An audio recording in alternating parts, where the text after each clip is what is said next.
The Nebraska National Guard Museum preserves over 11,000 artifacts, and one more came rolling in from the World War II era. The M29 Weasel. It's significant to Nebraska because of Operation Snowbound.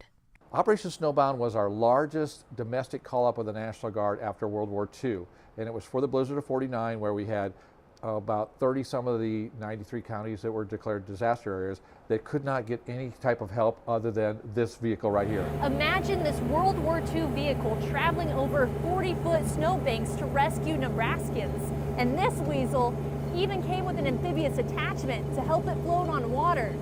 Originally, the museum's director was working to get a weasel from Illinois to display, until this one popped up right here in Nebraska. I was down here at the museum working with Jerry on some projects, and I said, well, what's a weasel? And he told me, and I said, well, you know, I think my cousin in Ceresco has one. All it took was a phone call. I don't know how she knew I had it, but she knew I got something. No, I mean, it was well known around Ceresco. It's kind of a good talking point, that thing. You don't, like I said, you just don't see them around. Dennis Johnson bought the weasel from the son of a Studebaker dealer, which makes sense because weasels were built with Studebaker engines. It's fun to drive. I think it'll go around 35, 36 mile an hour.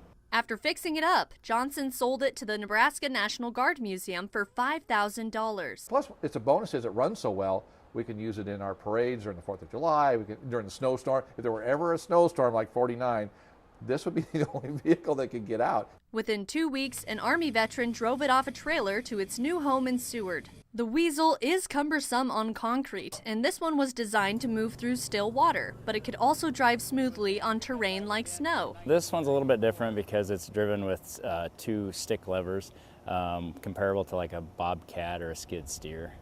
The next steps are restoring the Weasel to look like it did in its prime. Gives me the opportunity to kind of see the way things were back when my grandfather and my father were in. From the mountains of Italy to the countryside of Ceresco, and finally to the museum's restoration bay. This is our baby now. This is the one we want, and you know, it's got such a local connection, and as we find the story and as we start to track the serial number and we know where it went and stuff like that, we start to build the story for it. For Pure Nebraska, Yeah, go ahead and park it. I'm Grace McDonald.